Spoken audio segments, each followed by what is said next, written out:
Efed podcast, the podcast exploring our fantasy wrestling hobby where the wrestling is written, but the characters are real. I'm your host, Mikey Unlikely, and I'd like to thank you for joining us here on the Atomic Dropcast Network. Hey everybody. Thanks for tuning in for another edition of the Efed podcast. I'm excited to have you in. Thanks for listening, tuning in, following, subscribing, liking, retweeting, whatever it is you're doing. We greatly appreciate it here at the Efed podcast, episode 52. And we've got a good friend of mine, longtime friend, a guy who took me under his wing and helped me become a better writer many moons ago. We've got Mike Bell. Sean Jackson is the character. You may know him well. He's been around Efeding for over 20 years. And we're going to dive into all of that. Excited to have Mike on. We've got a new question of the week, as always. And we've got some other fun stuff. And guys, I hope you got your votes in for the Efed podcast Top 100. You heard of the PWI Top 500. Now we've got the Efed podcast Top 100 Efed characters. If as you're listening to this, voting closes at noon on Tuesday. That would be the 10th of November. So hope you got your votes in. TEFP Top 100. Details on Twitter and on the Discord. Let me know, guys. We're going to have some fun. We're going to roll out some YouTube videos for the results. We're going to also have the results here on the Efed podcast the following week after they drop on YouTube. And it's going to be a lot of fun. So we're excited to do this. It's been a cool process. We've got 1,100 votes as of recording, and it's fun to see who's the favorite characters in Efeding, I'll tell you that. All right, guys, let's dive into the show. But before we do, if you want to find us on Twitter, you can at the Efed podcast. Yeah, it's long form. It's cool. I love it. Whatever. At the Efed podcast. That's the best way to communicate with us. Hit us up in the DMs. You can tweet at us, anything you want to do. Subtweet us like other people do. It's fun stuff. You can also find us on the Discord. That Discord link is right there in the Twitter profile. If it doesn't work, let me know and I'll get you another one. But it's been working lately. So hop on into the Discord and check that out. It's a fun little community of over 100 Efeders from every corner of the game, and it's a great time. We chat in there every day, and it's cool talking to people who are into CAW, who are into Angle, who are into roleplay, who are into micro, and everything in between. So Efed Podcast Discord is a fun place to be, and of course, this is a totally free podcast, but if you'd like to support the show, you can for as little as $3 a month over at patreon.com/Efed Podcast. That's where we have our patrons, and they have a couple of little bonus features. They get anything that goes on YouTube first. They're going to see the results of the Efed Podcast Top 100 first, and it's going to be a lot of fun. So hop on over to the Patreon, patreon.com/Efed Podcast if you'd like to learn about more and the different levels you can join at. We'd love to have you over there, and we appreciate the support of everyone who is over there. All right, guys, let's get the show on the road. Efed Podcast, episode 52. Here's a word from our sponsors.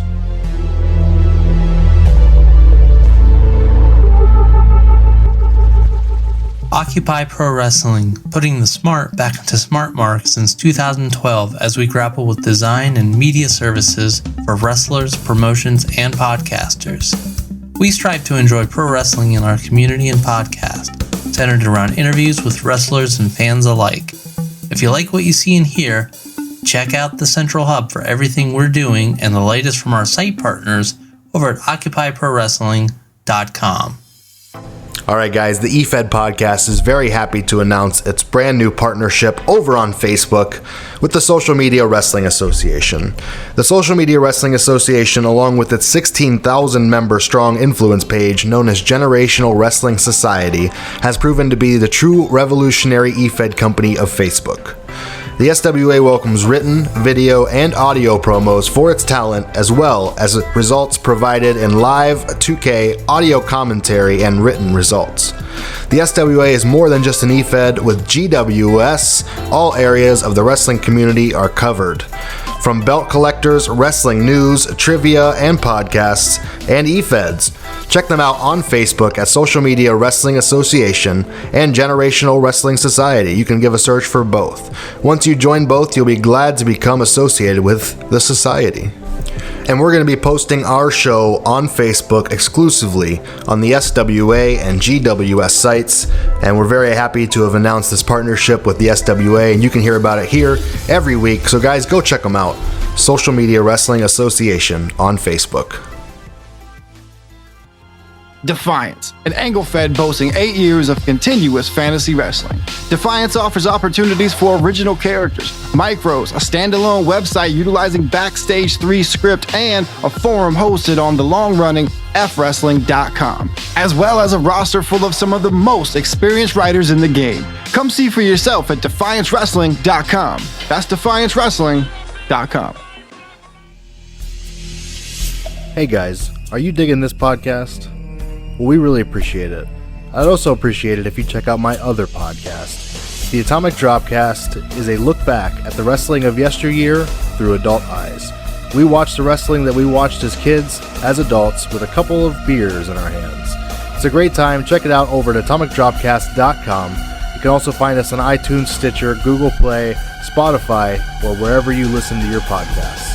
OCW Efed is a hybrid pro wrestling Efed that combines elements of roleplay and competitive play using the WWE 2K franchise. Whether you're on PlayStation or Xbox, OCW Efed is a creative outlet for gamers and pro wrestling fans alike. With over 16 years experience producing weekly content and live Twitch events, OCW Efed has a thriving community with handlers from all over the world. If this sounds like your cup of tea, come check us out at OCWFed.com, OCW Fed TV on YouTube, and OCW Fed on Twitch. It's like D&D for wrestling nerds.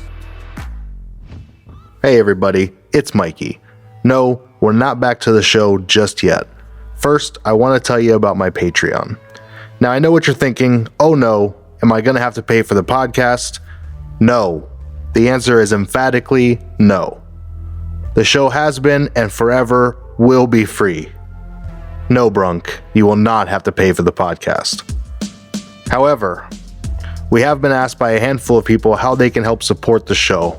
And we've also been asked, mostly by Fuzz, why we didn't have a Patreon yet. And I quote, "You stupid I can't believe you don't have a Patreon.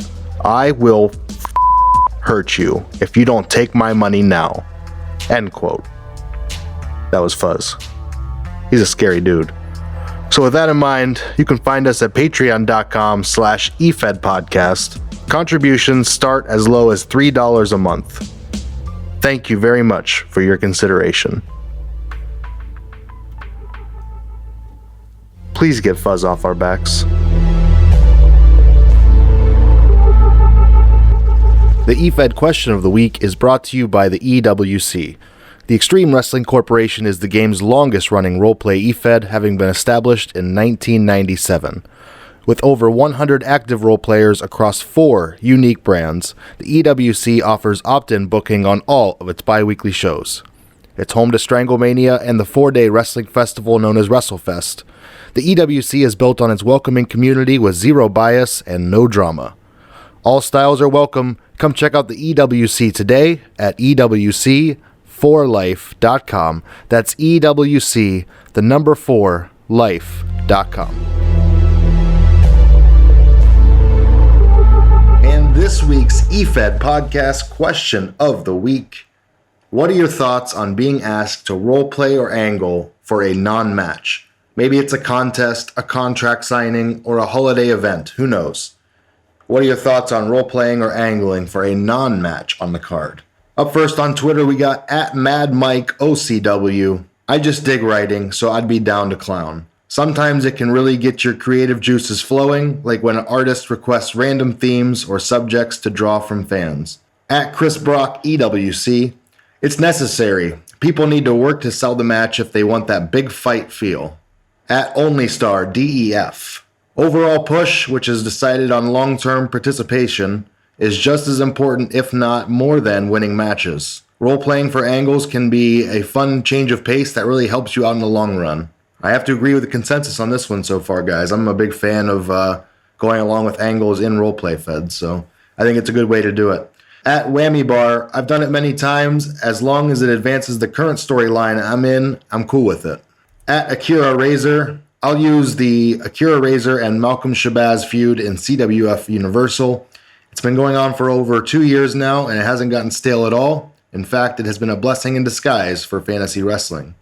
@JohnTGCWA, yeah, I would. It's all part of the hobby. Do you want to advance the angle? Do you want to advance your character? Do everything you can, if you have the in real life time. At Rebellious Dink, yes, role-playing a pro wrestler in Efed means you do everything but wrestle. Depends on how real it is. At Risky A Go-Go, hell yeah, it's just like RPing for a match or anything else. Depending on the situation, it could be even more important. At The Troll Guy, I've done it before, I'll do it again, it's just part of the job. At JVD Rooster, not an issue for me to do it at all. At Godly Ken Davison, I'm here to tell a story, so tell me why you want me in the angle and how it advances the story. And if you do that and it makes sense, then I'm in. At Claire RB GTL, I'm fine with it as long as it's like a barbecue or some shit. Awesome. We have a general consensus on Twitter. Everyone is down with that.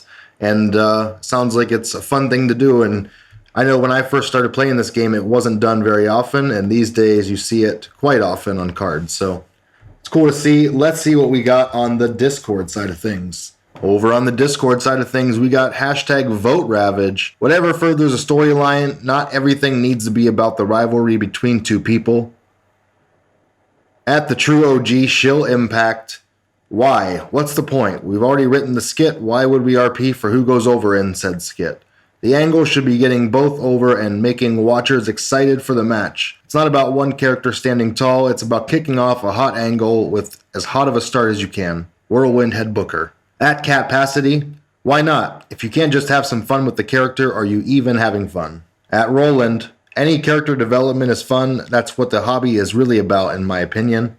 At Fireside Owner, Caffrey, I think it makes the show more of an overall story. If your show is just all matches, that's fine, but these types of segments help spice up the overall production. At Megan, 5BW Owner, I'm split on this. If you're booked for this event, roleplay or angle, then maybe you should write something. However, if the Fed is angle, team up with the person you're facing against. At Highlander 4H, do it, deepening the story. At SP Josh, nothing wrong with a little world building.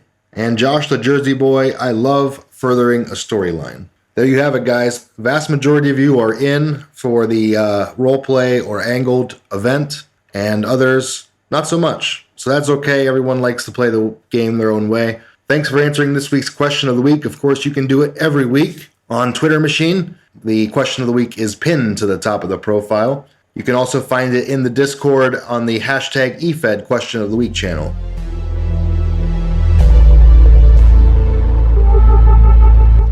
And welcome back to another edition of the Efed Podcast interview series.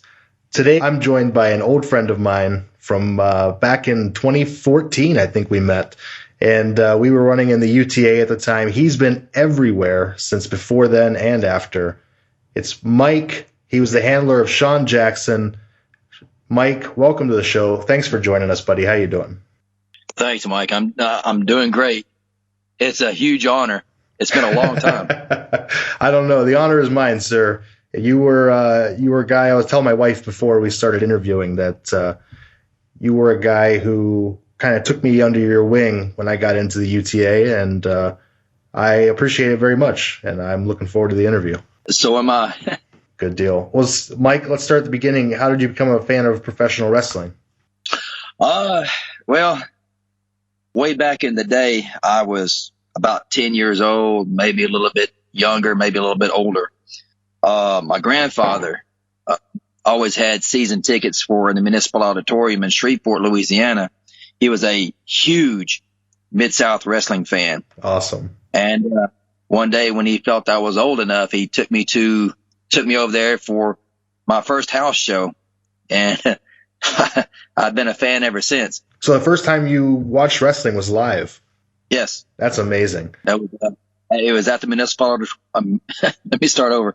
The Municipal Auditorium there in Shreveport. I'm tearing up just talking about it. I was real close to my grandfather, and for him to do that for me, and it was amazing, and I had a blast. And every Friday night we would go. That's amazing. So, do you remember that first show at all? Or do they since you went to every one, do they kind of blend together? Oh yeah, they blended. I mean, that was I was going there before before they ever brought in Shawn Michaels or Arn Anderson, before any of those guys had even cut their teeth in Mid-South, under different names. So it was, I believe some of the main guys that were there were Colonel Christopher George Buckley Robley III, Tim Horner. Tim Horner, nice. This was even before JYD. Wow. I mean, yeah, that's telling my age. Bill Watts was still wrestling every once in a blue moon. That even predated Jake Roberts.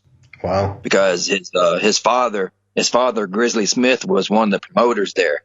So I mean, I've been a fan for a very, very long time. No doubt. Can you name your grandpa's favorite wrestler? Who was that?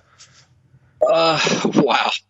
My grandfather's favorite wrestler. I mean, he never really told me in the early goings, but he didn't miss a beat when the Nature Boy Ric Flair would venture into the area. And it's amazing that when he died, he had two or three different types of cancer, and he was sorry, wow. brother. No, it's all right. It's all right. Before he died, because when Mid-South went to the Universal and then got absorbed into NWA and the WCW. Ric Flair, the Rock and Roll Express. You got to understand, my grandfather died in a hospital there in Longview, Texas. It just every Friday night he had an entire section there at the Municipal Auditorium roped off just for family members. So he was well known, and Ric Flair and Rock and Roll Express and a few others, happened to come by, pay respects. Now, I didn't see this; it's just what I'm hearing from family. Back in this area of the game where I'm at now, I run across an individual by the name of Frank Paul, who sells replica title belts. And on October the 13th, the day of my wedding anniversary, the WCW Big Gold was sent to me, and I am about 12 feet from that belt right now. There you go. It's gotta be up on the mantle, right? Yeah, absolutely. It's amazing that one of the first questions that you bring up is that, and then earlier this month, it's like the reason why I wanted that title belt was because, as it got down later on in the years, Ric Flair was one of his favorites. So that's the reason why that's the first belt I've bought. I have not bought I've got one, the WWE's World Heavyweight Championship belt, but I got that at it was either a Raw taping or a SmackDown taping. I'm not sure, but the very first belt that I ever had delivered, was that. And then, my grandfather was the reason why. That's awesome. And what about you? Who were your favorite wrestlers when you were a kid? Oh my God, Junkyard Dog, JYD, Sylvester Ritter. He was my and I watched, Buck Robley, Tim Horner, those individuals, Ernie the Cat Lad. I watched them, even Bill Watts. I watched those guys. The very my personal first favorite wrestler of all time was in fact JYD. That's awesome. The charisma was just different. It was just another level. Absolutely. I mean, the guy. I mean, the whole building would erupt when the music hit. Another one bites the dust. It was amazing. And like I said, I got hooked. I mean, I was a kid, and how could you not? Absolutely. Absolutely. That's awesome, man. So what about as you got older? I mean, obviously you kept on following JYD. Did you follow him all the way to WWF? Yes, I did. I was kind of disappointed in how they used him. Yeah. In the WWF.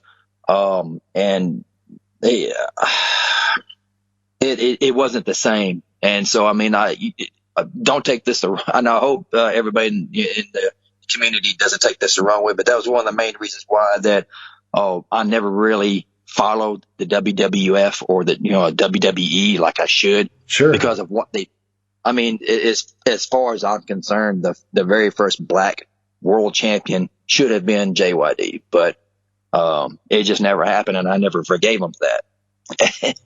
Hard to argue. But then you see how he looked over there too, and he put on a lot of weight, and he wasn't the same JYD either. So correct. It's unfortunate, but I wouldn't have known JYD if he never made it there. So I'm glad he did, and I'm glad it lived on through the annals of time. So absolutely. What about as you got older? Who else did you get into? Again, Ric Flair. I mean, big time Ric Flair. Rock and Roll Express, the Midnight Express, Jim Cornette. I love Cornette. And even to a degree as I got older, Paul Heyman, because when you're younger, you don't understand quite. When you get older, you understand these things more. And so, I mean, the guy, I mean, even today, I will find, YouTube videos. Yeah. Oh my God. And then of course, Jake Roberts. I mean, I followed that man as much as I possibly could, even with the WWF, before it became WWE. I wouldn't pay much attention, but when any opportunity I got to see Jake Roberts, I would. And of course a lot of that had to do with my sister, because Jake Roberts is in fact my sister's favorite wrestler over everything and everybody else. That's crazy. I was literally watching the 96 Royal Rumble before we started recording, just with the kids. And Jake the Snake Roberts comes out, throws a snake in the ring, and the ring clears out, and all the kids freak out. It's great. I don't know I don't know whether, somebody else would come up with Jake's material, including, clearing the ring out with the snake, or if that was actually Jake Roberts. But the guy was amazing. Genius. Yeah. Way before his time. If you had Jake Roberts in his prime, in the Attitude Era today, oh my God. Yep. There's no way that you could make the argument that the man did not deserve to be a world champion. You can put him in any era, and he's going to stand out as one and only. He could be in today's era and just be using the DDT still, and he's still going to stand out. Yeah. Yes, absolutely. Which, to anybody who did not know, Jake Roberts was a driving force behind Shawn Jackson. And we're going to hit that real quick. What about today? Do you still watch wrestling, or do you watch wrestling with your kids? I still watch wrestling whenever I can. Yeah. I do work 2 jobs. I still, as you guys know, I'm still a police officer with here in Louisiana, and I've gone back to a part-time security gig at the casino in the same town. So I don't watch as much as I should, but sometimes I'm appreciative of the fact that a lot of the material from the WWE, TNA, well, I don't know if it's still called TNA or not, but from the other, it's on YouTube. Yeah. And I'm able to get my hands on it. I haven't watched much from AEW. I try, but whatever I can find on YouTube, I'll watch. I do try to watch material from other places, because it's helping along wrestling. I'm going to hold off on that. Talking about the same subject twice. Oh, sure. Because I know that it'll come up later. Yeah, there's a reason why that I pay more attention to SOM Live, which is a School of Morton, and the Indies, because it actually there are individuals that are I compete against well, I say compete, but promo against that are actually professional wrestlers in the School of Morton and future stars of wrestling, which, let me not get ahead of myself. But anyway, I'm sorry. Go ahead. Well, no. Okay, before we get into e-wrestling, let's top off all the wrestling talk with best event you ever seen live. What's the best memory you have of live wrestling? Oh, man. You got to pick one. Got to pick one. WWE was coming to Louisiana, and my son, Tristan, huge wrestling fan a couple of years ago. Huge. I mean, we're talking big time. Well, we found out, or he found out, was watching television or something on the radio or something or another, and found out that SmackDown Live, the SmackDown, the show was coming to Louisiana. I believe it was in Lafayette, and he wanted to go. So my wife, being the most beautiful, the most understanding woman on the face of the planet, went out and got tickets for Tristan and myself for SmackDown. Well, because this was his very first event. We've been to house shows before, but never to a televised. We couldn't pass it up. So before we left, my wife actually found 3 front row tickets. Ringside, right there at the barricade. So she got them, and there we were.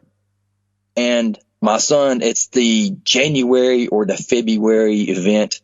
It might have been 2019. I'm not sure, but anyway, we were there for SmackDown and for 205 Live, and he's right there in the front.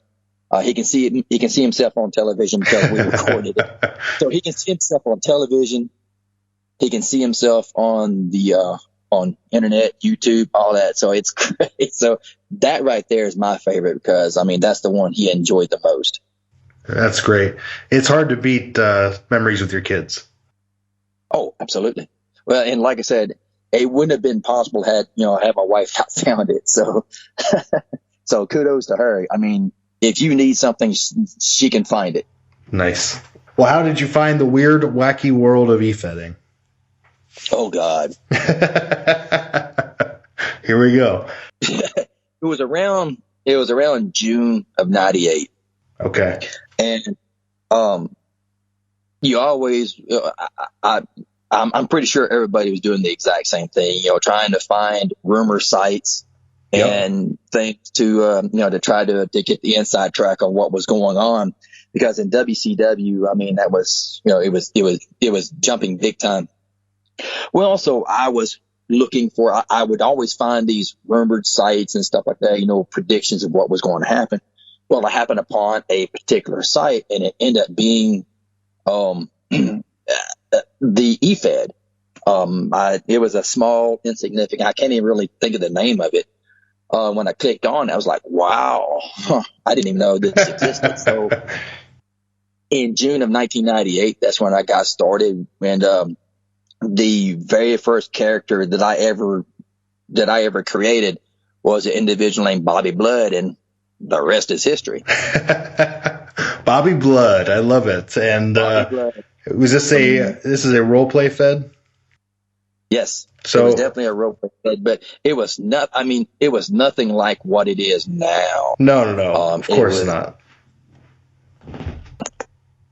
It was very bland, very generic. So talk about writing for the first time as a character. What was that like? Were you as bad as everybody is? I'll put it to you like this. If I could go back and retroactively slap myself upside the head and say, don't click send, that's exactly what I would do. It was about the hardest garbage that I wouldn't have hit send. This Sunday at the pay-per-view, you're going down. It was horrible. It was just because I was reading the material from other people that had been there for a while, and I was like, okay, well, okay, it sounds like fun. So there we go. Well, let me ask you, if you don't mind, how old were you at the time, roughly? In June of 98, I was 31, about to be 32 years old. Okay. So, when you found e-wrestling, you were older in age than most people. Like when I found it, I was like 14. Right. So that's all. And you found it on the internet first. You didn't find the written ones, the mail system ones, nothing like that, because they all came before all of this. Yeah, I never knew it existed. That's awesome. And so you found e-wrestling, you dove in, and Bobby Blood was born. And what was Bobby Blood's gimmick? That's the thing. That's why he didn't have one. There was I tell you, bland, generic. Bobby Blood didn't get a gimmick. I mean, didn't get a personality of his own until November. No, I can't even say November because I completely hung him up. Probably didn't even get a life of his own until probably 1999. More than a year later. Okay. And why is that? You just didn't know what you were doing at the time? Well, one of the very first friends I made in this small little Efed thing was a guy named Chris Morse. He was a handler of Big Country Chris Mann. And when he found out through a mutual friend of his, a guy by the name of Jason Ramsey, who may or may not still be a radio personality in Idaho.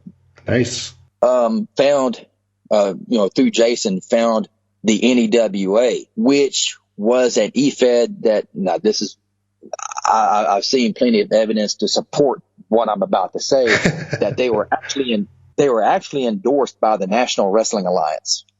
They had logos. They had names of past promoters. They had ranging from anywhere between, at any given time, 12 wrestling organizations to as many as 26 under the umbrella of the NEWA, which spanned the United States, Canada, Mexico, Europe. I mean, you name it, they had it. I mean, I tend to believe the rumor that it was actually endorsed because they were used. There was, the NWA could have come up with gimmick infringement. They could, pull a Vince McMahon, like what he's been doing, but they never did. So, they ran, and Chris brought it up to me. So I went and checked it out. And from the very first moment, I was like, okay, yeah, I can't run Bobby Blood in this. I mean, I get annihilated. I get laughed clean out. So that's where the natural Mike Bell got created. And you pulled one of the big no-nos of e-wrestling. You used your real name. Yeah. Yes. One of the big no-nos. But it was because it's how big that it was. And there were super, super talented writers. And what I was saying, that Bobby Blood, how he got, there's no way. I mean, I would have been laughed right out. So I had to make a mark early. And so what better way to make a mark than put put yourself in it 100% and go for it. There you go. And it kind of went from there, because I'm going to tell you something. The NEWA is where I first ran across Justin Taylor. I was about to say, you're not the first person to talk about the NEWA on here. Right. And you named the other person who did. And trust me, you don't enter into something where Justin is there and half-ass do it. You better bring your A game. You better bring 5 A games and then some, and better have 12 people behind you as backup, because the guy will outright you. He'll outperform you if you take it lightly.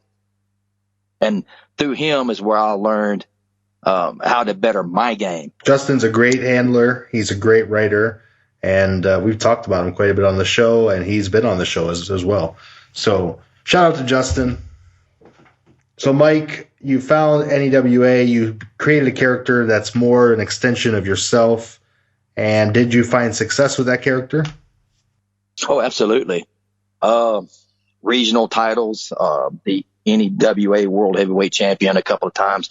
Nice. Again, you don't compete someplace where Justin's there, where Mike Pompizzi, I'm sure I butchered his name and I didn't mean to.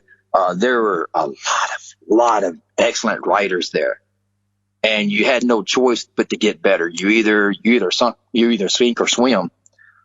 But through that is where that's where the creation of paying attention to Justin's character, Eric Dane, and a few others. That's where Terry Norris and Bobby Blood, Bobby got his, I was able to bring him back because I was able to establish myself as a writer who could compete.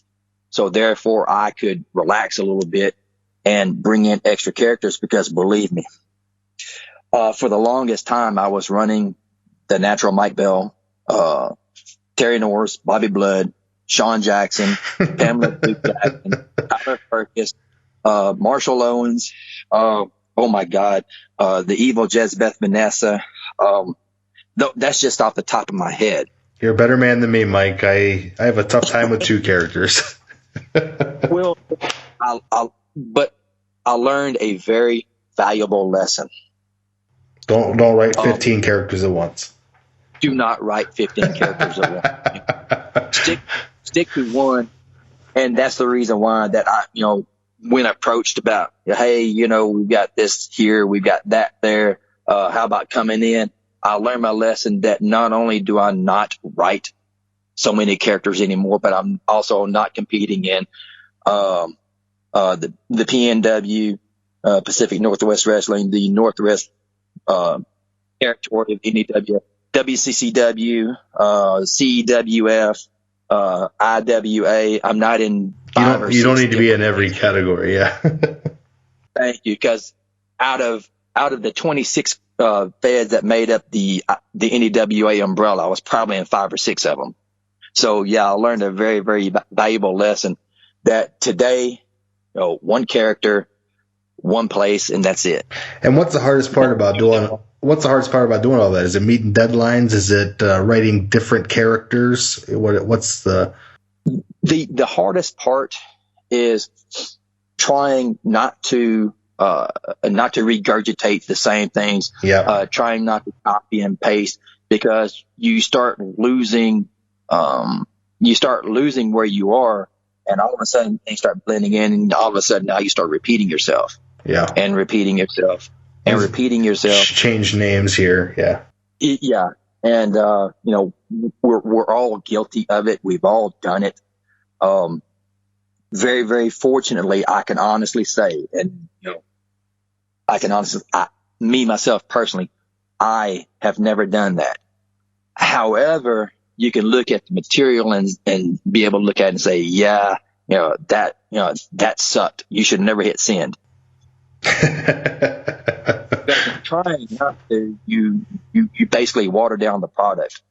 And the reason why we get out here and we do this is not to water down the product. You're to promote yourself, promote the match, and in doing so, promote your opponent, promote the company and everything else. And it's kind of hard to do that when you're watering things down. It's a good perspective. So NEWA, you were everywhere. You were all over it. You won multiple heavyweight championships. Where did you move from there? And who did you move with? Once the NEWA had ran its course, a place that had 26 territories within the umbrella, all the way down to the final 2. After I left the NEWA. And I kind of left the NEWA and BACW at the same time. There was a small stint in the WEWA, which didn't last very long. And I ended up going to a place called Sin City Wrestling, SCW. Okay. And it's mainly made up of very, very, look, I'm going to tell you straight, very, very talented writers very talented writers. But these guys came along after Justin and James and Mike. All of those guys had already left for greener pastures. Me being the loyal person that I am, made a stupid decision and stayed a lot longer than I should have. But to a degree, I'm glad I did stay because I was able to run across someone there that ended up being the reason why that I'm still in the hobby today, but doing video. And that is an individual by the name of Todd Minshew, which is the handler of the Spectre. But again, getting ahead of myself, I'll get back to that one in just a second. But I went to Sin City Wrestling, and they are some guys over there, guys and girls over there, awesome writers. I just had a difference of opinion on how certain things should have been done. So I ended up leaving from SCW and I had fun. I guess it was probably 5 months, 6 months. I'm not sure. And again, like I said, don't get me wrong. I had a lot of fun there. No, sometimes things just happen. I mean, we've all been in a Fed and we didn't agree with something, and we've all said, okay, it's easier for me to just leave than create a problem. Yeah. And I'm kind of glad I did, because I was thinking about, you know what, I'm just going to bounce out. It's time to, it's time to bow out. I've been doing this, for too long. I mean, somebody my age shouldn't be doing this. All of a sudden, in my inbox is Ben Holcomb. And he hit me up, and I was like, wait a minute, Ben Holcomb, where have I seen this? Then it dawned on me. Ben also had a small thing to do with the NEWA way back in the day. And I remember that. So I'm like, okay, well, yeah, this sounds cool. I mean, he was, he and I were talking back and forth, and I was like, well, you know what? I had an issue with the guy that was running the NEWA, back before I left, an individual by the name of Brad Bettee. And Ben pitched the idea. Well, I tell you what, this was the whole Ric Flair, Hulk Hogan thing, the real world's champion. He said, come on over to Wrestle UTA, and you can come over with the whole real world's champion thing. You're the world champion. You can come up against my world champion, not for the title or anything, but it was supposed to be one of those deals where it was going to help put over his champion, and the guy no shows on him. his champion, his UTA champion no showed. So it was like, from that point on, it was like, okay, well, what do we do from here? And then it kind of, that, and thinking that was going to put a bad taste in my mouth, but it didn't, because I mean, again, there was some very, very talented people that was there. And that talent pool got even larger when you guys showed up. And I'm talking, look, hey, you can say what you want to. You can say what you want to, but the writing talent you had, oh my God, you were light years ahead of where I was at that age. Personally, you, Jay, Jono, oh my God, even Steve, look, you guys could have came into any place y'all wanted to and created havoc. I mean, y'all were that talented. And especially when Jay and Jono approached me about joining Dynasty. Oh, hell yes. I mean, there wasn't, I'm thinking to myself, wait a minute, why are these guys approaching me? Because I mean, as far as I was concerned, but that's what I said when they approached me too. I'm going to tell you something. I've heard you before, and talking about where you were, and you didn't think that dude, you could have made it anywhere, and on your own even you could have made it anywhere. I'm quite sure there was a lot of people who, when they looked on the card that was coming up, Mikey Unlikely. Oh man. And then we're going to work their asses off. But when Jay and Jono approached me, I'm like, wait a minute, I mean, if you're creating a stable, you're supposed to be, surrounding yourself with people that's going to make. Why are they approaching me? Because I've always been my worst critic. Sure, Even same, today, same, yeah. Even right now, there's a lot of times I look at material and say, you know what, I should never hit send, and people and somebody would say, oh man, that's the best thing I've ever seen. Not to me.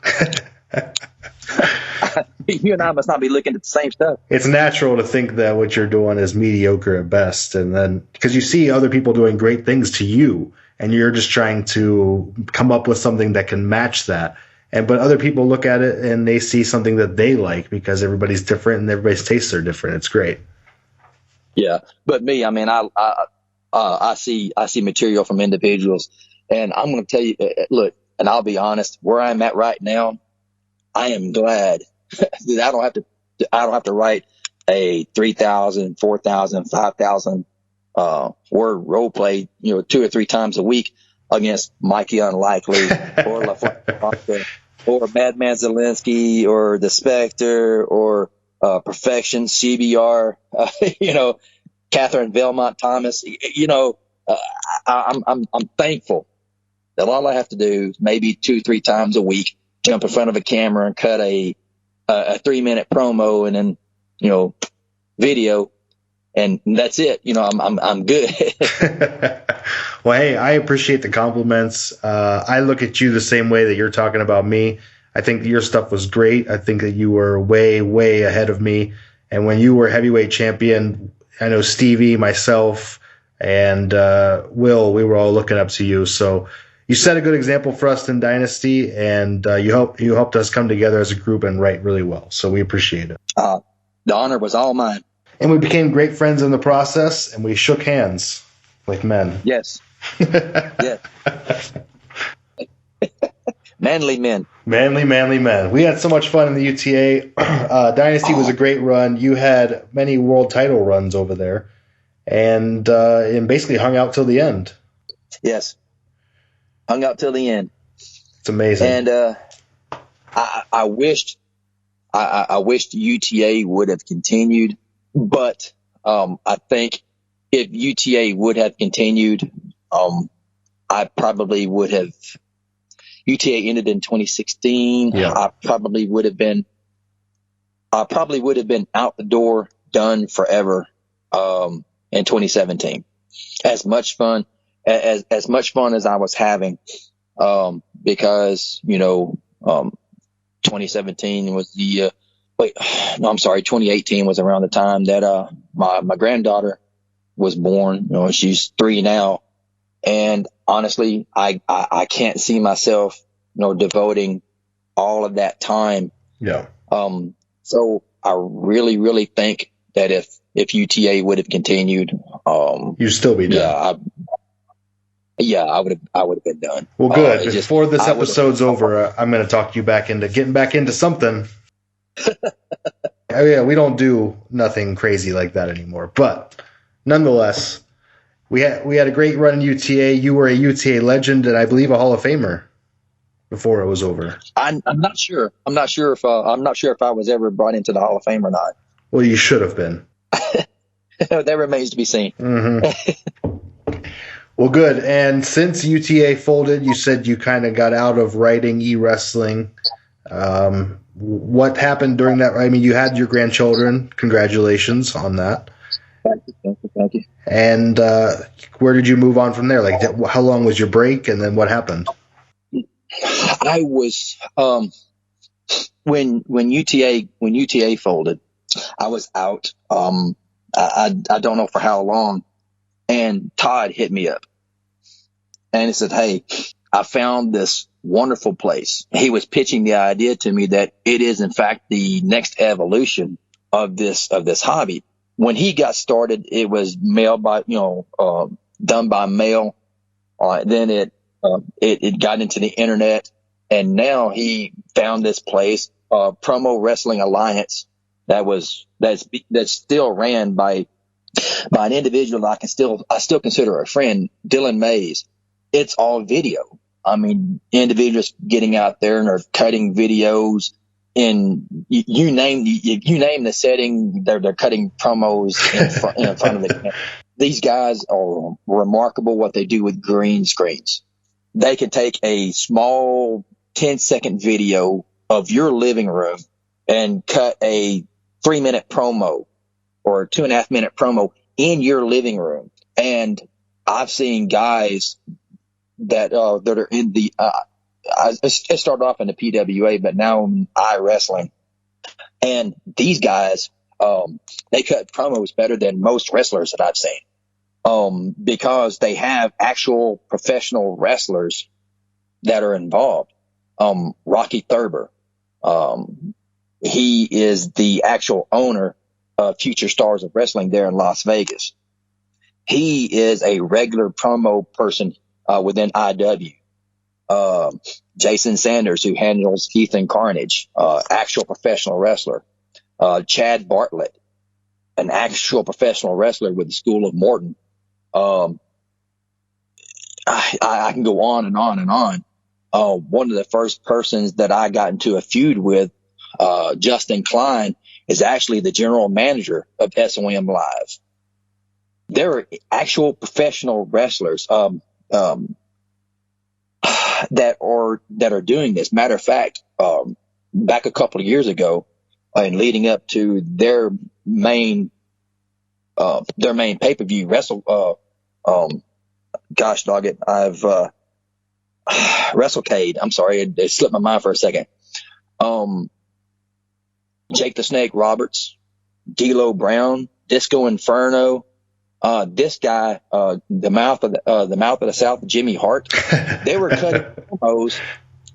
They were cutting promos within IW. JD Drake, who wrestled Austin Theory before Austin Theory went to the WWE, was a regular promo artist within the IW. So I mean, you're promoing against again. I tell you what, I don't know if you've seen it or not. Have you seen the video floating around the internet? The individual that took the wasp nest in his hand and then ate it. No, I've not.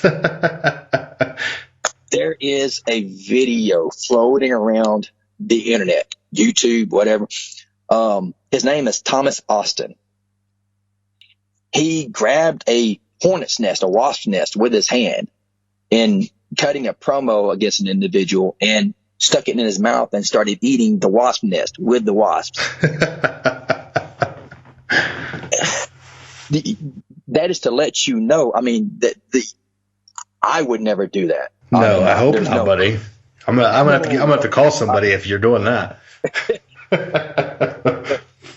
But that's what they have now. Granted, 99.9% of the people that do this, the video, don't need to do that. I mean, that's Thomas Austin. He is his gimmick. His gimmick is him. But if you type Thomas Austin into the search engine, you will find all kinds of material on this guy. I'm gonna have to do that. Oh, trust me. When you see the wasp one, you'll be amazed. But in getting back to the topic, that's what they have here, and that's the reason why that again, there's plenty of people to learn from as far as being able to cut better promos. And again, you jump in front of the camera for 2.5-3 minutes, and that's what you do. Maybe 3 times a week, and you have a new card every week, and you have a creative team that has this mapped out, months in advance as far as who's going to win this match. Basically what we were doing in UTA backstage is basically what they're doing now. The only ones who don't really know what's going on is the people that are watching this particular match or this particular feud. The handlers involved know what's going on the majority of the time, or one kind of has an idea that the other one doesn't, but they get out and they promo in front of the camera, and it's all predetermined. But I wish I'd been doing this years ago. The simplicity and the fun and the getting in front of a camera and doing what your childhood heroes used to do. Yes. It's awesome. You kind of turned me on to this world. I'd heard about it prior, but you and I had been talking on Facebook, and you said, "Hey, man, you got to check this out." And I did check it out, and it's a lot of fun. One of the ones you're in, the IW or iWrestling, it is a really good one with a lot of really good promoters in there. And I've also been contacted in the meantime by many others who want me to check out their stuff and cover it. Social Media Wrestling Association is a sponsor on the show after you hooked me up with this kind of thing. So a lot of good stuff going on with those Facebook promo feds. Absolutely. Awesome, Mike. So that's what you're doing now, and that's what you're going to continue to do until I open my Fed next year, and then we'll talk. I'm 54 now, and again, the simplicity of it. a 3-minute promo video over a 3,000, 4,000 word role play. Whoa! I'm talking about a micro Fed with 750 word promos. 80s style. Where Bobby Blood got his start. That's it. Bobby Blaze is coming back. I feel it. All right, man. I'll bug you when it's open. We'll talk then. So in the meantime, that sounds good. Talk about your feud with Spectre, because it has spanned many feuds or many feds. It has spanned many years, and you're still working with the Spectre this many years later.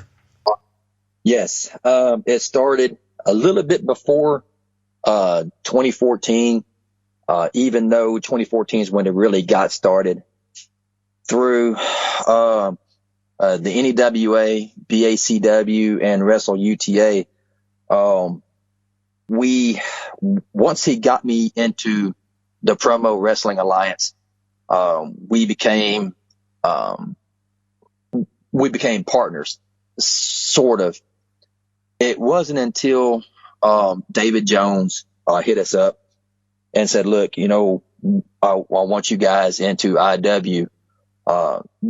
We feel that IW Omega is a place where you need, where you would mostly fit. Season premiere, Madison Square Garden, hallowed ground of professional wrestling, and there is a Omega World Heavyweight Championship match that's taking place, and you guys have fun." Wait a minute, let me see here. Madison Square Garden, season premiere, season 5, IW Omega, World Championship match, main event. Yeah, sounds good. So,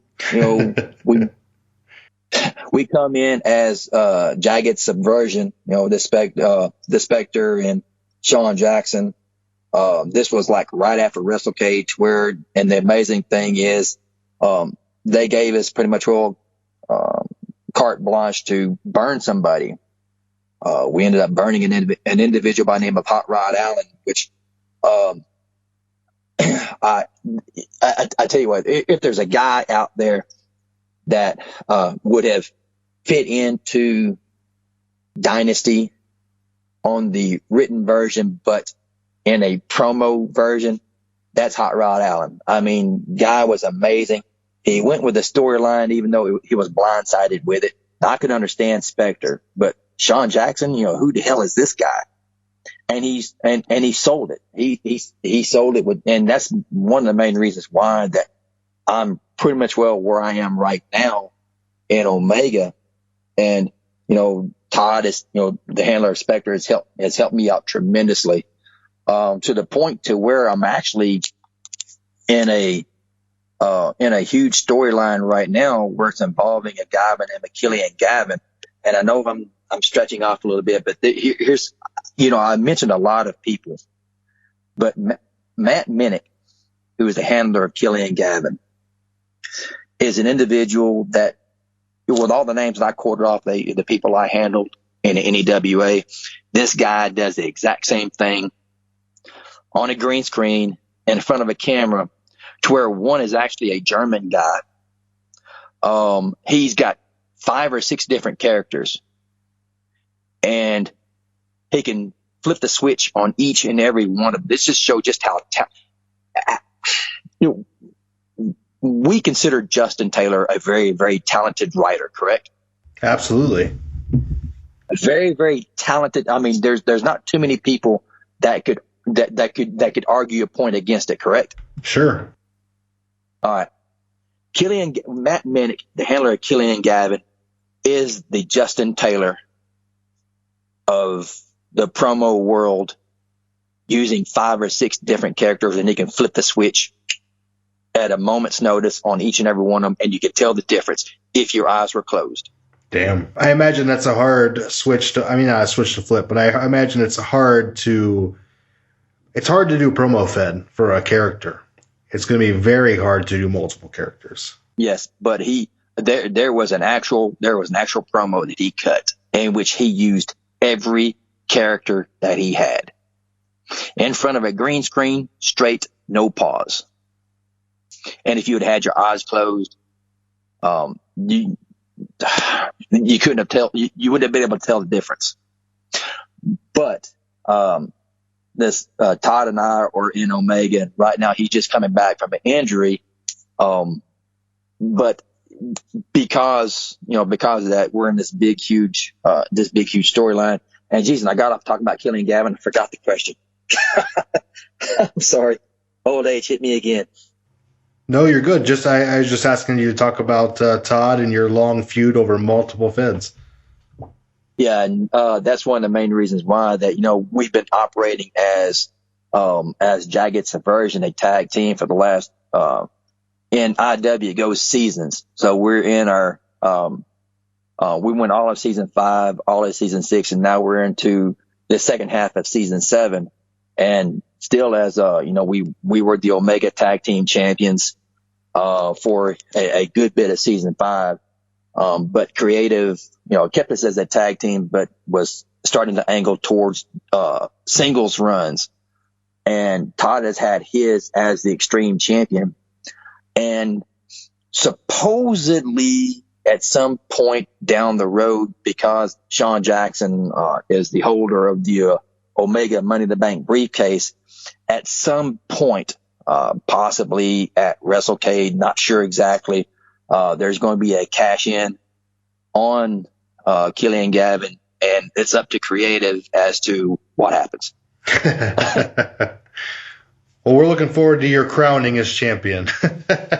Well, we all know that Sean Jackson has been highly successful with cash-ins and with briefcases. Yes, he has. Yes, he has. Isn't that right, Eric? Dang. Well, that's awesome, Mike. Does that basically cover your Efed career in a nutshell? Yeah, that basically covers it up in a nutshell right to today. Awesome. Well, let's hit some questions we got from the crowd. Are you ready? I'm ready. Sounds good. All right. The first one, you're gonna have to face some heat on this one. Get ready.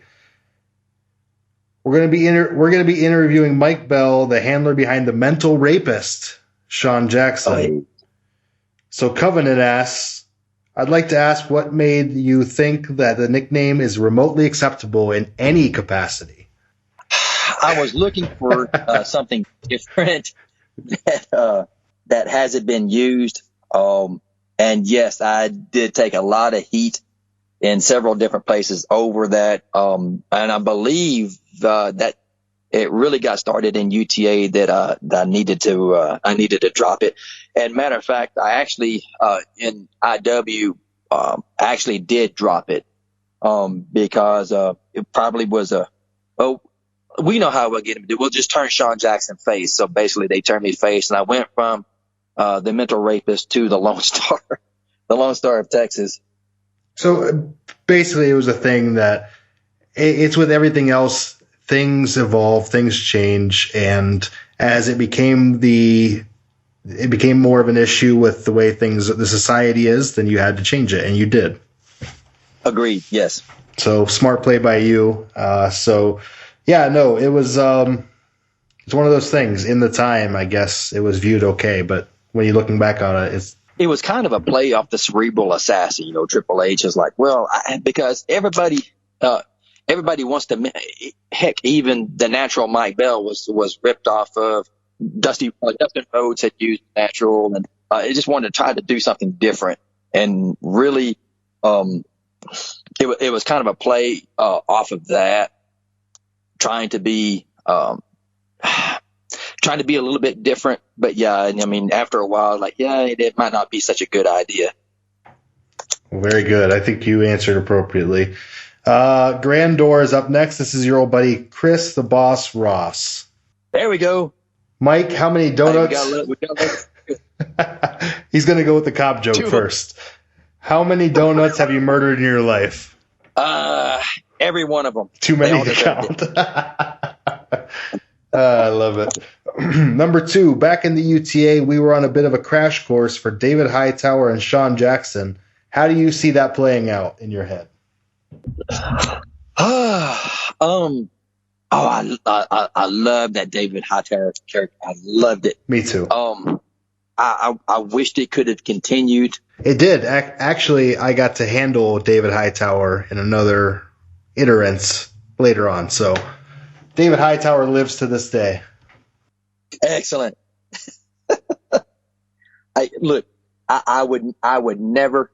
I'll put it to you like this: I would never ever pass up an opportunity in the right setting to work with Chris with the David Hightower. There you go, Chris. Time to move to promo feds. Exactly. Question 3 from Chris. How do you think Chris Ross's character would done in the BACW or NEWA? He wants to know what you think of him, basically. Oh, I love this character. Love the character. Matter of fact, even before getting into BACW, a lot of I don't remember if it was Chris Ross or I'm trying to remember the exact name of the character, but I enjoyed it. I mean, Brad Bettee gave him plenty of leeway. And again, I enjoyed it. I think with the way he was riding, he'd be successful anywhere he went. David Hightower was a great character. Absolutely. But I think out of all of his characters, even the one that Chris had in BACW and the NEWA, Hightower was his best. Agreed. Barney Dog. Love you, Chris. All right. Up next, we've got Megan. Hey, Megan. Before I ask my question, I just want to say this to you, Officer Bell. Thank you for being the kindest person to me in UTA and outside UTA. Thank you for teaching me everything I needed to know and learn from the best. And I learned stuff that you taught me for 5BW, which I run today. When people need help, you freaking rock, and I love you. The feeling is very, very mutual. Megan was another one I enjoyed working with. The poser of Maria von Claudio was excellent. It sure was. And we're going to get to that up here with her questions. Up first, okay. Megan's question: what on earth was Sean Jackson's love about the MVC yoga?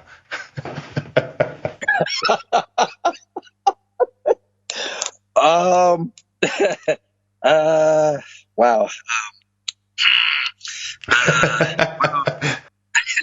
Yes. It was fun to watch. Okay.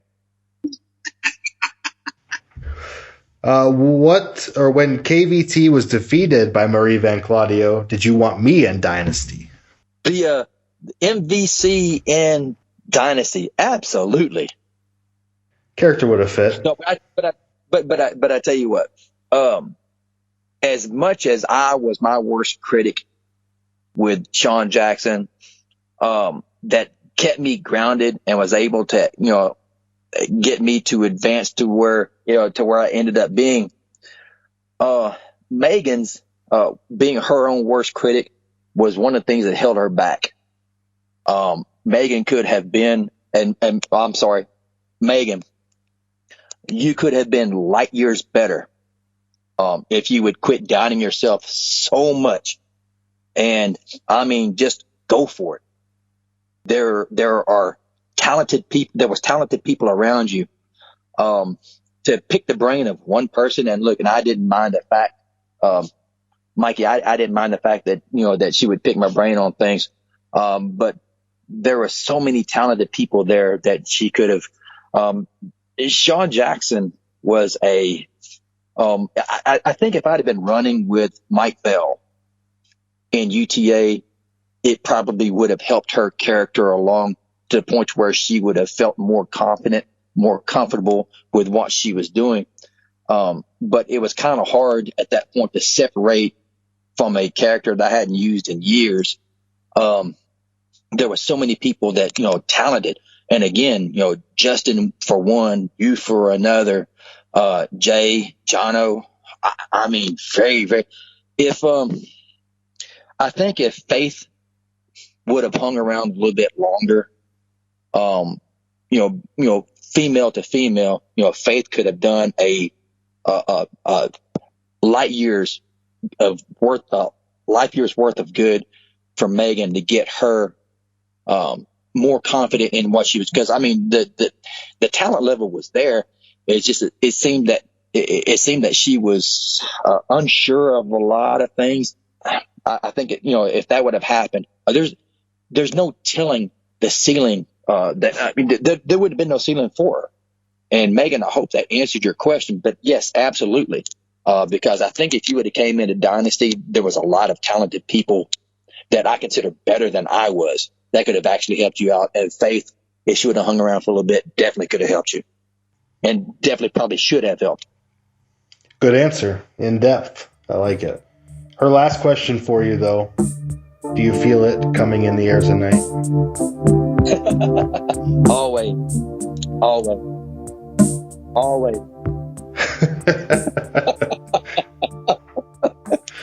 Awesome. Okay. Up next is at Just Jeremy Cundiff, former Madman Zielinski. Always Madman Zielinski. When you do video promos, are they scripted or do you shoot from the hip? I have an idea of what I want to do, but the actual promo itself comes from the hip. If I don't like it, I'll go through a 4-minute promo and almost to the end.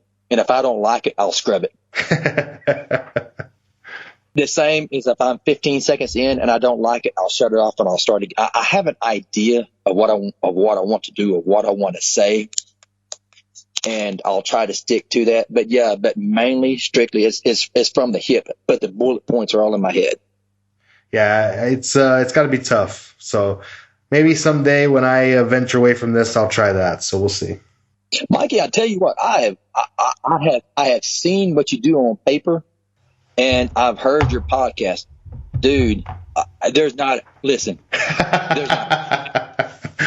what I'm telling you. Listen, There's not a doubt in my mind. There's not a single doubt in my mind. Well, that's why I haven't done it, buddy. I don't want to come over there and own everybody. Hey, you probably could. I'm just messing around. Okay, up next. But I'm not. I'm being straight serious. We'll see, buddy. I don't know. I got a green screen now, so it's plausible. Up next is John Thompson of the GCWA. Would you rather roleplay once a day for 7 days at 1,500 words, or write one 10,000 word role? Brutal either way. If I had to choose, honestly, if I'm writing a 10,000 word RP, I'm going to write it over 7 days. Exactly. That was my answer. Just in a different way. That's what you got to do. Absolutely. And pretty much in the promo world, when you're doing 2 or 3 promos in a week, basically what you're doing is one huge promo that you're chopping into 2 or 3 or 4, maybe 5 different promos. It's pretty much well the same thing. But again, like I said, I've operated for many years in both worlds. If I could go back to June of 1998, and if I was given the choice, written or video promo, I'd go video promo every day of the week and twice on Sunday.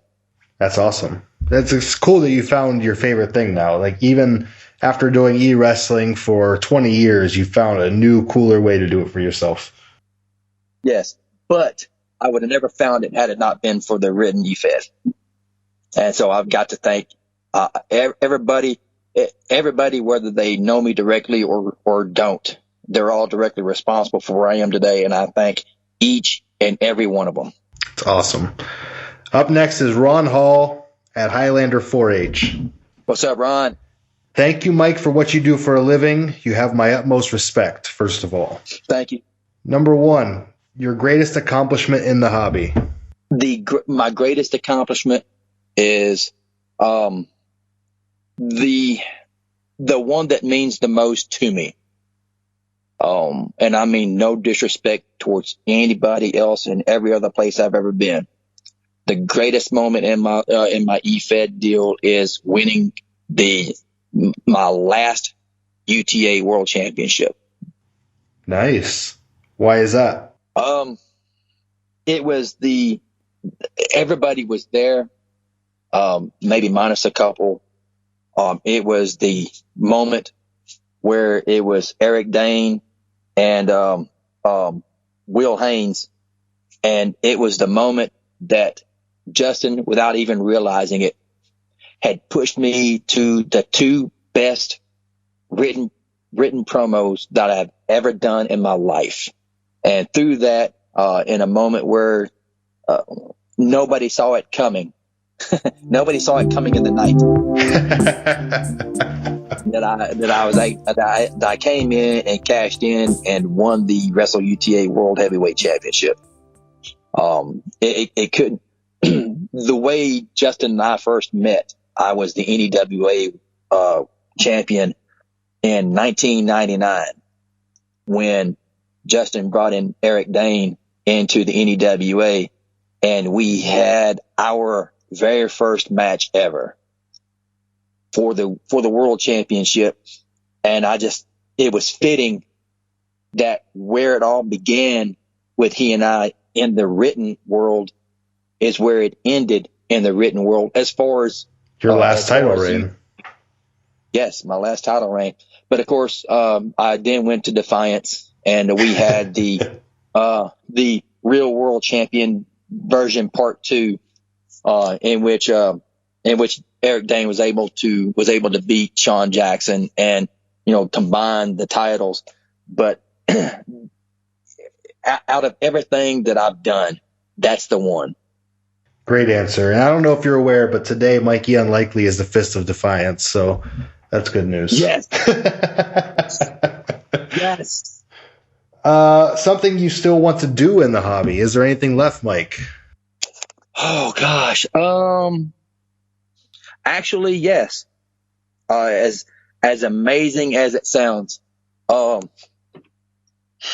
want to see if I can ever get to a level of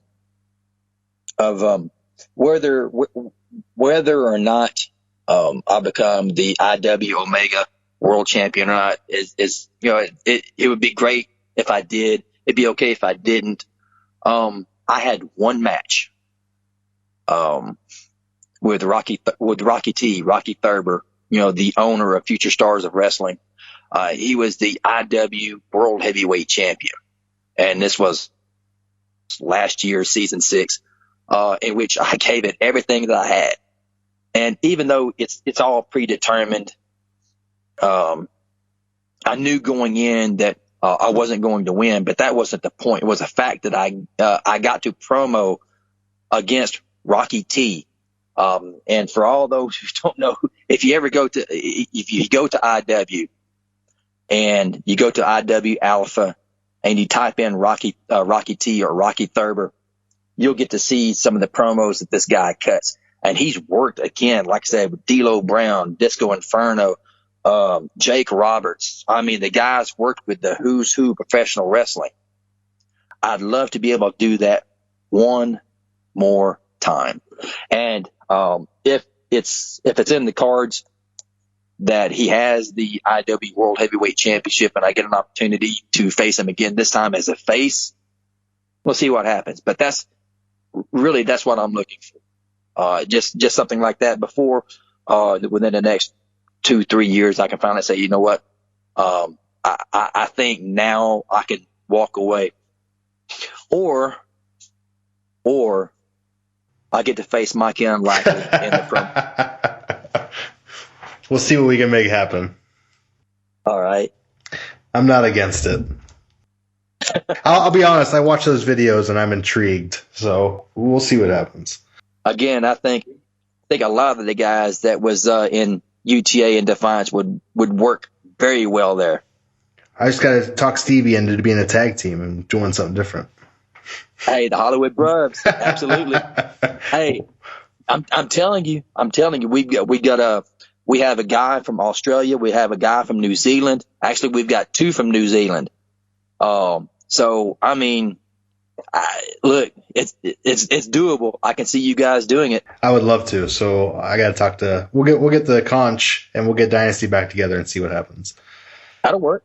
Best advice you can give someone new to the hobby. When you're first starting out, do not under any circumstances use yourself.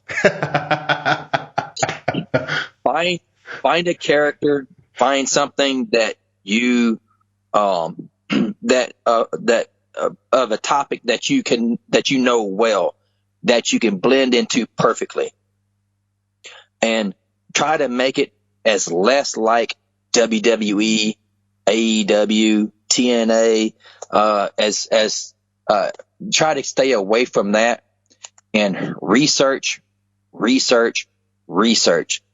And before you put pen to paper, before you start typing on that keyboard, before you jump in front of that camera, practice. If what you are writing, if what you are saying, if you don't believe it, the reader or the person watching it is not going to believe it, and your character goes nowhere. You'll find yourself trying to reinvent yourself every 3 weeks, and you'll lose all credibility in the Efed world. It's not bad advice. Listen to it, people. Ron's got more questions. He's going all day. Better gimmick for you, the Mountie or the Big Boss Man? Boss Man. Cobb County, Georgia. Hard to argue. Absolutely. Question 5. Who has more arrest warrants, Mikey or Ben? Ben. Oh, thank goodness. Oh, hey, by the way, do you guys know what Ben Holcomb is doing right now? Yeah, he's working for Future Stars of Wrestling. As a referee, absolutely. Yeah, we're well aware. It's all over the interwebs. Referee Ben Hall. Give it a Google. Absolutely. All right, we got 2 more sets of questions, but each guy sent like 6. Are you ready? I'm ready. Up first, we got Jay Rivs. Mike. Jay. If you could change how the Spectre feud played out in the UTA, what would you change? He would have stuck around a lot longer. That's the easy answer. Yes. First thoughts that come across your mind when you read that you had won All or Nothing. I was in a state of shock. A state of shock. And that's the reason why Ben did garbage like that. He did it just for the shock value. He loved it. Yeah, did he? We say that Wrestle UTA was the wild, wild west of e-fetting. Yes. Every bit of it. Every moment. Every second. So I always imagine Sean Jackson actually comes from behind the curtain at the Tom's Breakdown. What was your original choice for Sean Jackson's theme, and have you ever changed it from In the Air Tonight? As a matter of fact, yes, I have changed it. In the video promo world, Phil Collins does not allow anybody to use In the Air Tonight.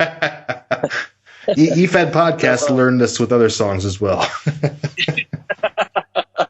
So yeah, I've changed it a couple of times. I'm actually using something from Rev Theory. Remember Me. It's hard to describe, but basically the Remember Me was when Sean Jackson was still operating as a heel, and pretty much, Remember Me as the one who came in and tried to blow up Madison Square Garden. Remember Me, I was the one, along with the Spectre, who burned Hot Rod Allen at Wrestle K2 at AT&T Stadium in Arlington, Texas. Remember Me as the one who helped beat up Omega, Co-GM, Blake Williams. It's the whole Remember Me. Remember Me as the one who tried to screw with Rocky T's brain in season 6 when he was the IW World Heavyweight Champion, just in order to get the title. It's a great theme. But yeah, I've changed it, and that's the one I'm running with so far. But again, only because I can't use Phil Collins. Well, that's good. That's the one we all remember you for. Yes. Whatever city, can you feel it coming? Mm-hmm. All right, that's it from Jay. Absolutely. Oh, no, Jay's got one last comment. Thanks for letting me hijack Marshall Owens. Hey, he can use Marshall Owens anytime he wants to. Any member of Dynasty can use Marshall Owens. Matter of fact, I still use Marshall Owens hey, listen. Jay and I have since birthed a new stable called 24K with one Mr. Cale Murray and one Mr. Stevie. Yep. So we are 24K now. It is basically Dynasty Light. Yeah, I got to see one of Jay's latest promos, in which Marshall Owens drew up a letter in reference to that. So, and hey, you know what? And Jay, doggone it, he hasn't missed a beat. He has not missed I read that, and I told him, said, look, dude, if it wasn't for the fact that that whole office thing, I would give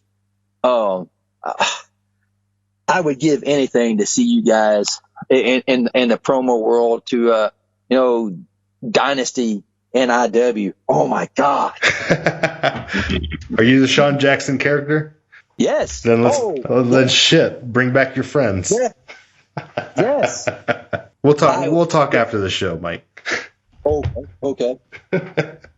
I think Jay would be down because Jay's a politician. He's ready to talk shit. Oh my, yeah. Up next is Everybody Loves Will, our good friend La Flama Blanca. Ah, yes, there we go. What's up, Will? Mike, what is your best UTA memory? My best UTA memory, since I cannot use the cash in on Eric Dane, my best it's a tie. It is the handshake, the formation of Dynasty, and the super kick heard around the world when La Flama Blanca joined Dynasty. On Madman, turned on Madman. Hey, that caused the greatest promo before promo was even promo from Jeremy. That reactionary promo that he cut after the kick heard around the world beat any reaction that I ever had in my tenure in UTA. I think that should be played on loop 24 hours a day, 365 as the way that you cut a promo. You're not wrong. That was the greatest thing ever. Hey, there's nothing better than a good heel turn. Oh man, nothing beats it. Nothing beats it, especially coming from Will. Mike, what was the one guy you never wanted to face in an RP Fed? The one guy I never wanted to face. There's nobody.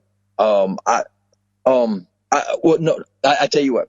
The one person that I never wanted to face in the Efed community is the worst Efeder ever, whoever they may be, because the reason why wrestler A faces wrestler B is that it's for the overall product.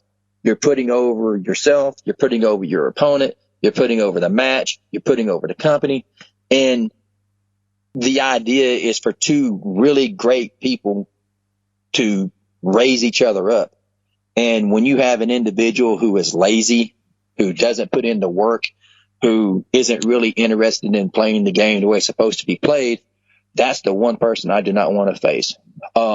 If there was and there used to be an Efed top 500 that would come out every year. I'm bringing something like that back. Yeah, whoever was number one, whoever was in the top 20, those are the ones I wanted to face. You always shot for the best. Yes, absolutely, because that's the only way that you can get to be the best. So, I mean, there were people that I was like, oh man, but I didn't shy away from it. It just made me want to be that much better. I had to raise up to that person's level. So if there was anybody that I didn't want to face, it was somebody that just, didn't care much about the hobby. Should have never been there. Yeah. A no-show. You know what they say, Mike? To be the man, you gotta beat the man. Woo! Mike, who is your favorite member of Dynasty? And while we're on the topic, just go ahead and mention that you're talking to him now. I'm talking to him now. See? Will, why do you ask these questions?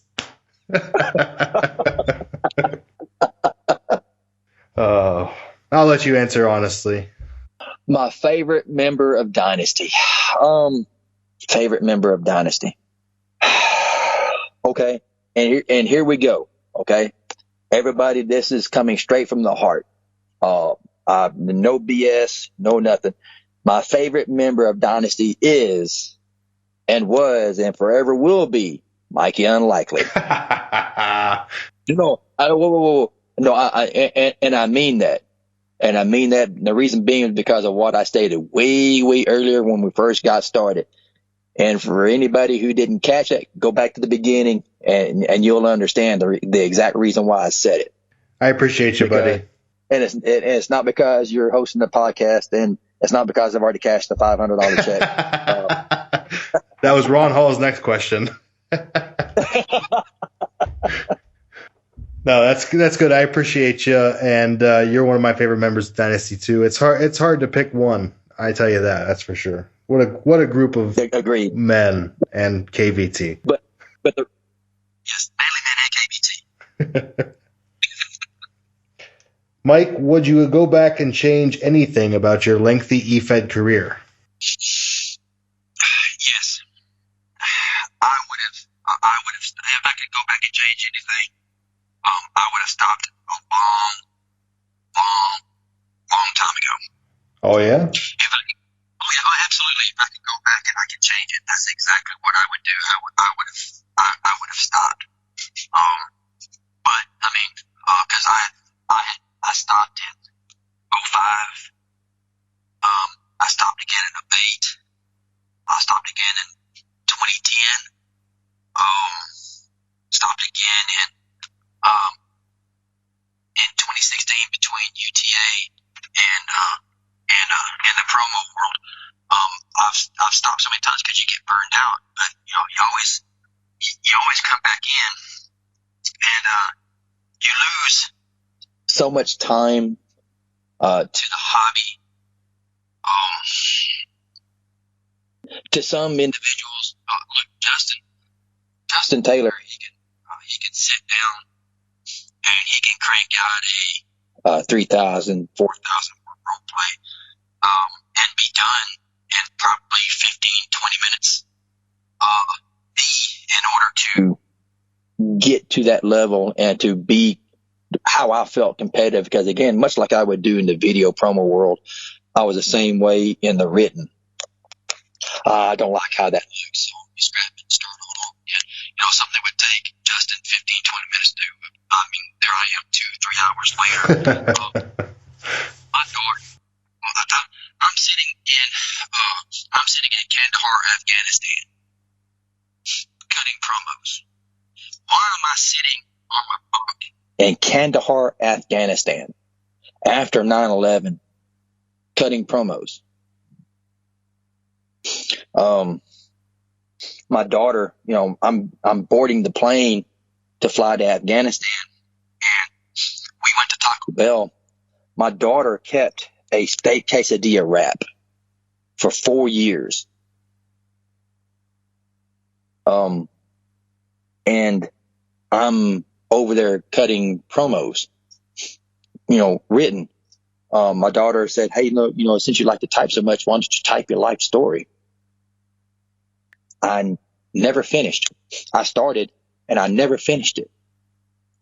But yet there I was typing promos.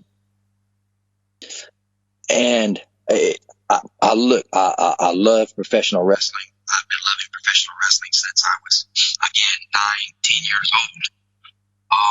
For the same reason why I loved it was a curse.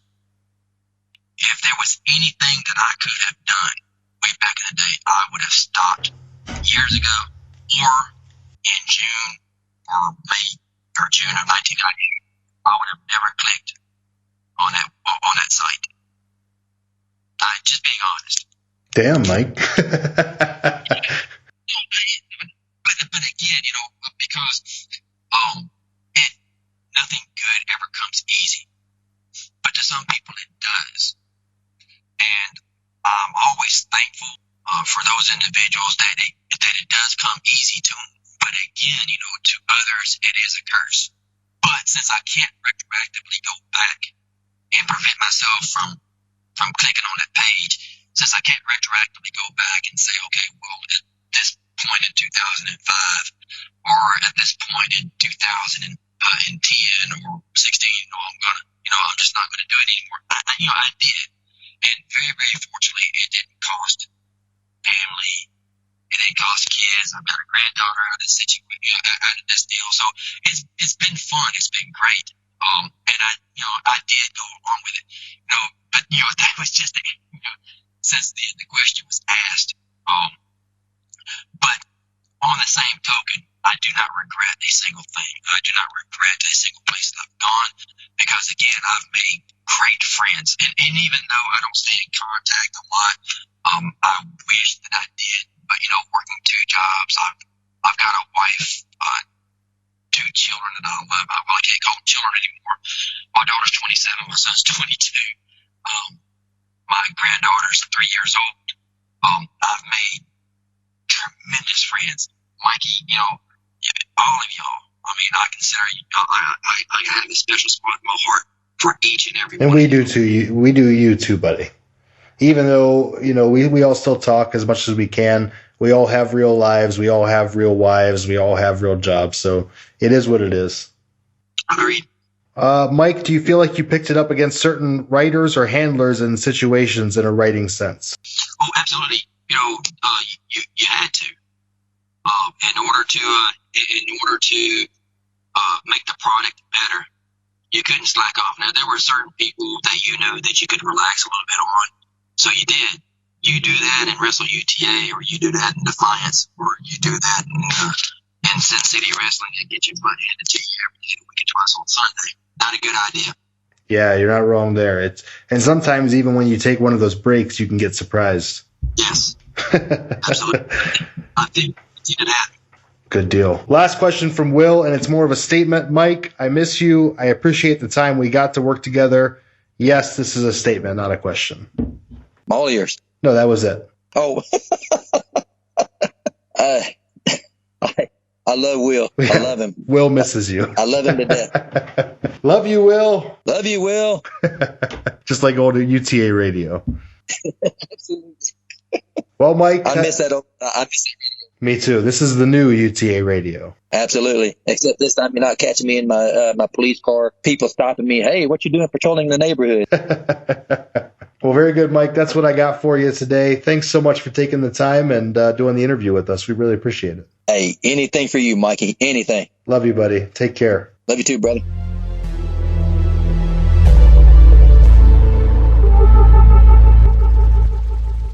I really enjoyed taking the time to talk to Mike. He's one of my favorite Efeders of all time, and I had a great time learning more about him. So shout out to Mike. Thanks for joining us again, buddy. We had a lot of fun, and I'm looking forward to when we can talk again. In the meantime, guys, that's going to wrap up the Efed podcast, episode 52. Appreciate you taking the time. Appreciate you listening all the way through. I want to thank our sponsors. I want to thank our patrons over at patreon.com/Efed podcast. You guys are great. Appreciate the support. Brian and I both appreciate all of our listeners and everybody who's subscribed and retweeted and followed us on Twitter and YouTube and everything else. We've got more fun projects coming up. This top 100 is just the beginning.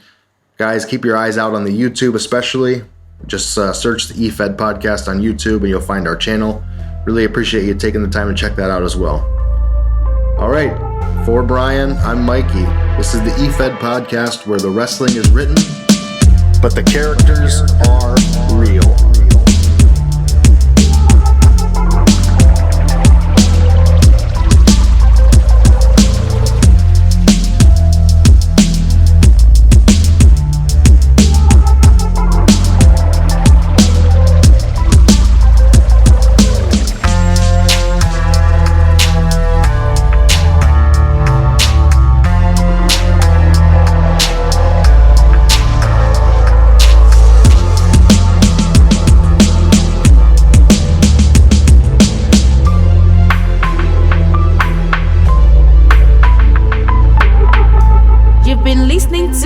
The Efed podcast, only on the Atomic Jobcast Network, presented commercial free on Patreon.